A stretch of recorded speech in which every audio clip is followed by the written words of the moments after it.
So welcome back. How was your vacation?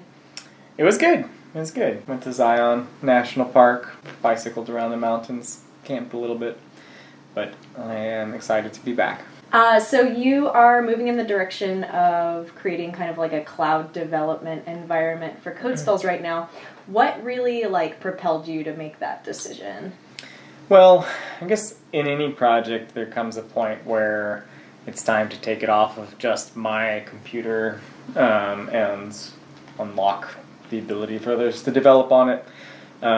So as you know, because we've talked about it, my first user in that would be you, so that you can do some development. That's the proof of concept, right? If you can make some mods, then I've at least succeeded in making it so that it's not just me who makes mods, and then, that's how it starts. One person, two people, then a whole community of people. Yeah. So I'm just trying to, bit by bit, turn the crank on making it easier and easier for other people to develop on it. So at the very least, some kind of cloud solution for us was necessary, just because we just don't have another machine in that we own yet that would run CodeSpells, that would run Unreal. It would run CodeSpells, just wouldn't run the Unreal environment. So, developing on a game requires some specs on your machine that running games doesn't necessarily require. So I've been setting it up in the cloud for you, for me, if I want to work out of here, for anyone else that we want to pull into the project.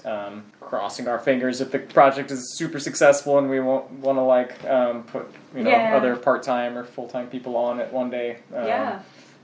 Steps towards that. That's great. And I imagine it'll just be easier for us to make tutorials for making mods. All of that should be easier to share information with the community about how to build CodeSpells games or CodeSpells educational experiences. Right, exactly. What's the status right now? Where are you at in terms of creating this cloud development environment? Well, I have a Windows box running in the cloud, and it's got a graphics card on it, and has the graphics drivers installed, and I can remote desktop into it from my laptop, and I have Unreal installed on it, I have Racket installed, and I've been able to do Unreal development through that interface through the remote desktop interface. Cool.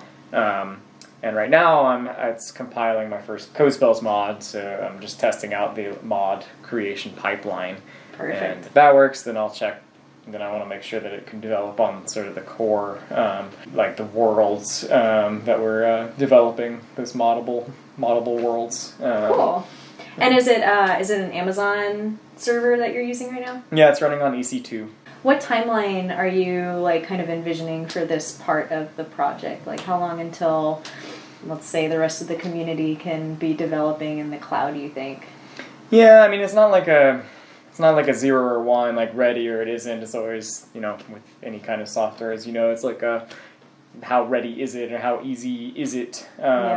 So the point where I'll probably call the cycle complete is when you're able to develop on it smoothly and I'm able to develop on it smoothly. And then I have no problems with releasing that machine image so that other people can also do it. Whether people want to or not, I don't know. It's up to them, because you'll incur a cost. You'll have to pay per hour to run something on Amazon's cloud.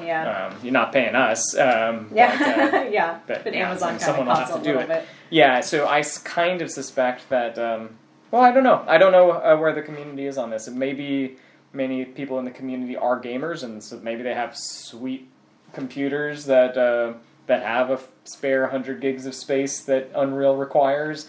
And if that's true, then no reason to run it on the cloud. You should just follow the instructions that are already out there, already ready, if you want to start modding.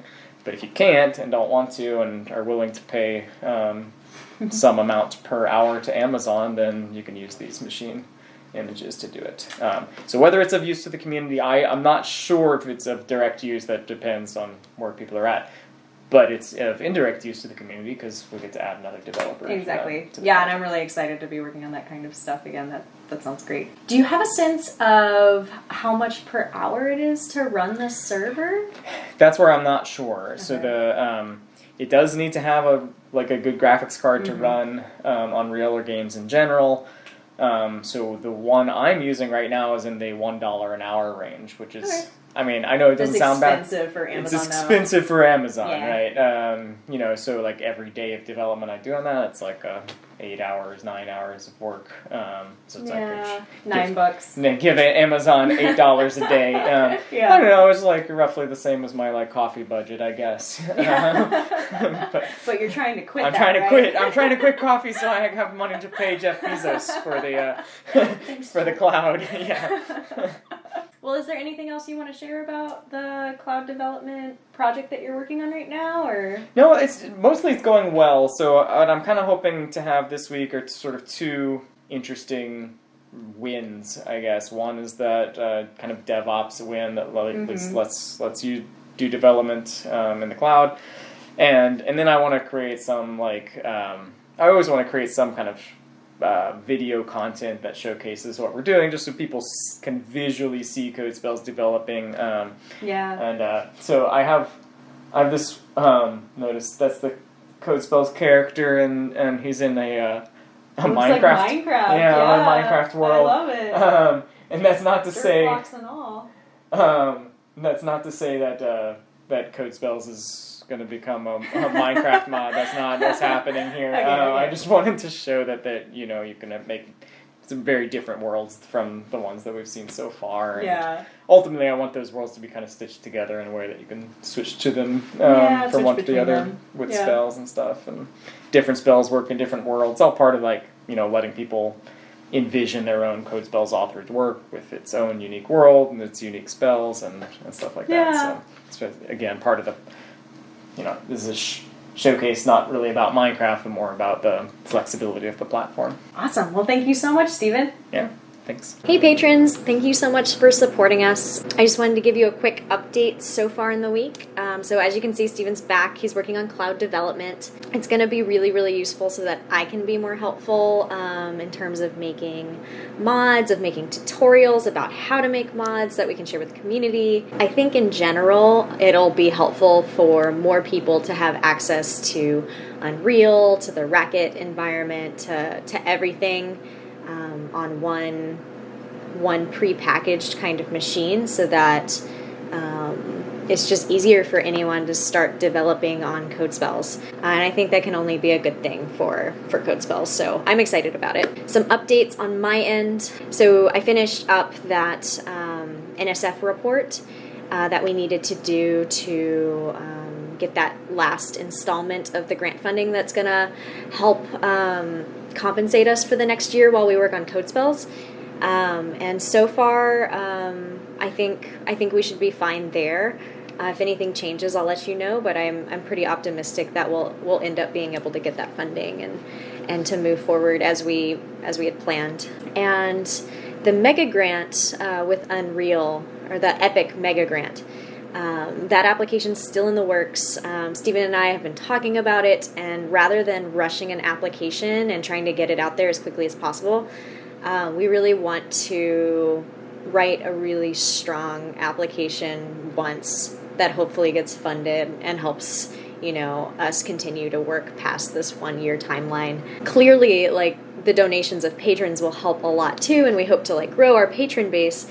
But Stephen and I have kind of a long history of being able to write grants and to get funding from grants. So I think that could be a surefire way to make sure CodeSpells continues long into the future. One thing that I think will be really helpful for the grant application is if we can show that we have a community of people who are already using the tools and building mods and writing magic spells and creating runes. We have a little bit of that happening already. Thank you so much, Rooney, for building that bot for making runes. That was already a super cool way to show that the community can already help develop CodeSpells. But I think for the grant, if we can show that the community is already involved and is excited about the project and is already developing with us on this open source project, I think it'll make the application even stronger than what we could right now. So I think the cloud development project that Stephen's working on now will be really helpful for that. And I hope in the next couple of days we have something that we can share with you about that. Thank you so much for supporting us. If you're seeing this on YouTube, if you're not a patron yet, consider becoming a patron. If you have suggestions about the future of code spells, please leave comments on the YouTube video. Have a great day.